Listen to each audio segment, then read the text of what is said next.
الإسلام لهذا الشهر الفضيل في كل بلد، عادات وأجواء ومأكولات وكذلك مشروبات وثقافات. هيا بنا إلى رحلة نستكشف فيها أجواء رمضان بين الأوطان. نسعد كثيرا بأن نرحب بإبراهيم أسد فيروز من بريطانيا. السلام عليكم ورحمة الله وبركاته، مرحبا بك يا إبراهيم. وعليكم السلام ورحمة الله وبركاته، أهلا وسهلا بك. طيب، عرفنا بداية ببلدك بريطانيا، وكيف هي الأجواء الرمضانية هناك؟ طبعا رمضان في بريطانيا يشهد العديد من المظاهر الخاصة التي تميز سعادة المسلمين هناك بهذا الشهر الكريم.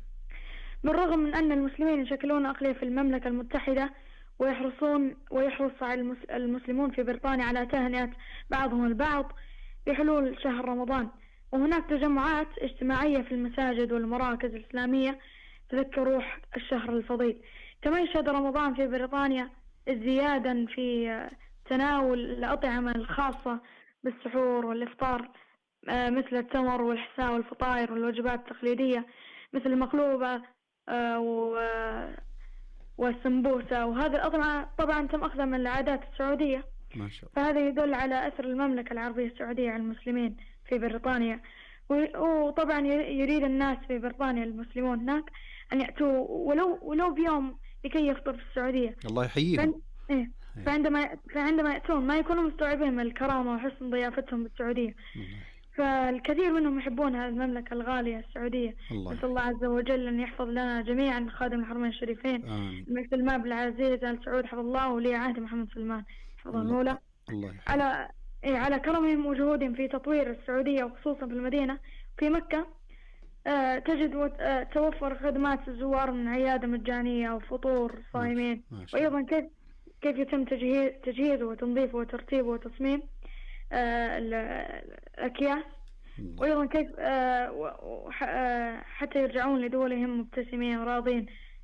ما شاء الله. الله يحييك يا إبراهيم، وأنت ما شاء الله تبارك الله من المسلمين المحبين لهذه البلاد الطيبة المباركة. ودائما نستذكر كلمة الشيخ عبد العزيز بن باز عليه رحمة الله تعالى، أن الذي يحب هذه البلاد المباركة هو صاحب عقيدة صافية، لأنها حاضنة الحرمين الشريفين، وقيادتها وشعبها يخدمون الحرمين الشريفين. فالله يحييكم، وشكرا من الأعماق على مشاعركم الطيبة.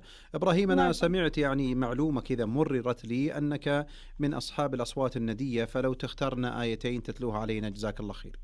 طيب أبشر مثلا. تفضل.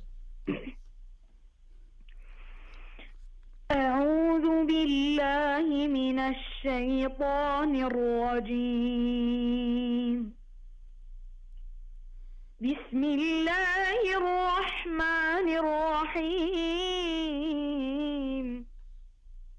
شهر رمضان الذي أنزل فيه القرآن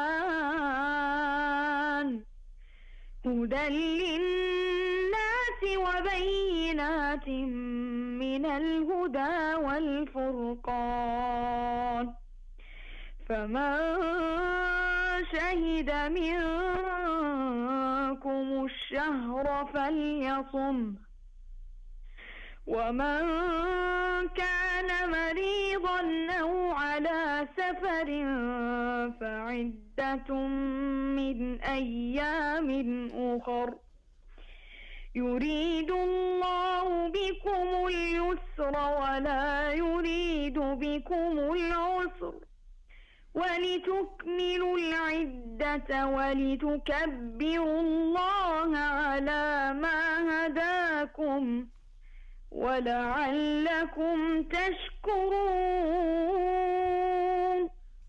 وإذا سألك عبادي عني فإني قريب أجيب دعوة الداع إذا دعان،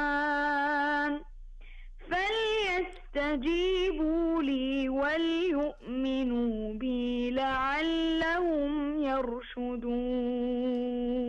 ما شاء الله تبارك الله، لا قوة إلا بالله. إبراهيم، أنا أشوف ما شاء الله زميلي سلطان أبو تركي متفاعل جدا مع هذه التلاوة. والله تلاوتك رهيبة وجميلة ورائعة يا شيخ إبراهيم، الله ينفع بك يا رب. ما شاء الله تبارك، يبارك فيك ويقويك، وإن شاء الله تصير إمام في أحد المراكز الإسلامية في لندن بإذن الله. لا في السعودية إن شاء الله. وفي السعودية ولا في السعودية. الله يحييك، أهلا وسهلا.